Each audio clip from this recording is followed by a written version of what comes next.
Welcome and welcome back. It's another amazing day in paradise. Thank you so much for being here with me. Whether it's the first time or the 15th, I don't know how many videos I've done, but they are coming. They are genuinely coming. I said I wanted to speak to a revolutionary act of love, but I'm not going there just yet. I'm looking at my notes. And the first thing I want to do is I want to talk about moving to peace from war in 2024. Yeah, I know 2024 is over. But a year ago, in actually January of 2024, I had this vision of launching this program called Moving to Peace from War in 2024. The Israeli-Palestinian war was, devastating lives. It hadn't even been going on for 6 months yet. We were having a lot of protest and people speaking in city council meeting about it and asking our city leaders to issue a ceasefire, and that was being met with great resistance. And so there was, in December of 2023, I had this quote just was resonating within me. And it comes from a book called The Peace Giver. And it basically says that the greatest wars that are raged are not between countries.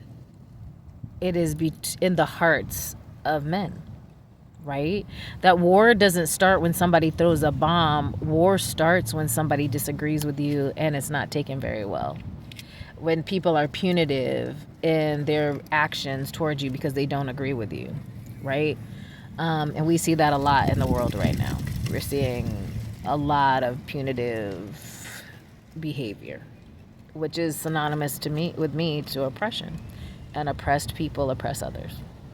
End of story. But nevertheless, I still had this vision.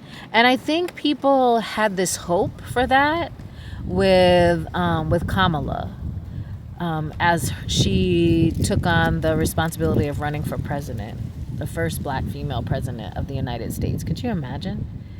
I think there was a lot of hope that she would bring peace to the United States under her leadership. And so I really wasn't thinking about that when I thought about this theme for my life for last year, but it was really that quote that resonated with me about how the greatest wars that are raged and cause more damage than all the wars since the beginning of history is the wars that are waged in our hearts.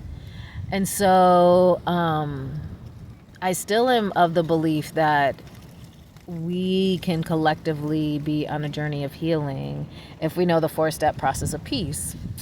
And it goes through understanding what I call my great 8. First of all are my big 4. And those are brain development, nervous system regulation, trauma, and nutrition, and how all those intersect and how we behave.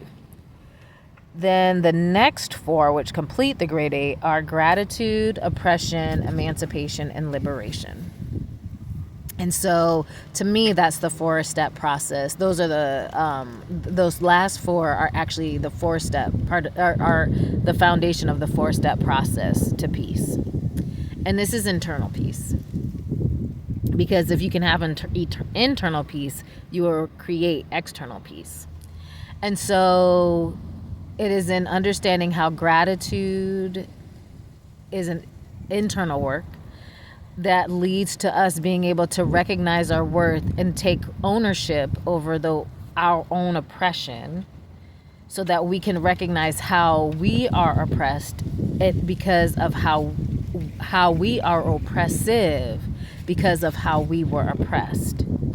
And I just want to take a moment to just honor our ancestors, moms, dads, grandparents, grand aunts, uncles, family who did the very best they could with the education they had and the circumstances they were living under.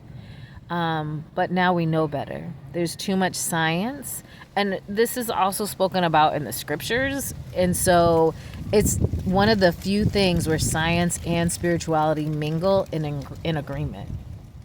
And so I just want to leave it at that once we can establish a pattern of gratitude, understand our own oppression, and understand the foundations of oppression, engage. There's more to it. I have a whole thing that I can't remember, and it's not easily accessible to me right now, but that it's about understanding oppression, emancipation, which I've already talked about, and which then leads to liberation. Our emancipation will lead to our liberation, because to me, true liberation, is living life on our own terms, no matter what that looks like.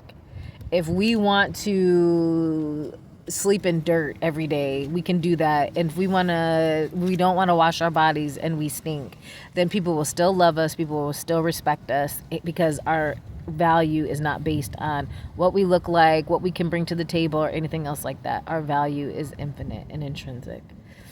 And so thank you for listening, and stay tuned for more content. Peace.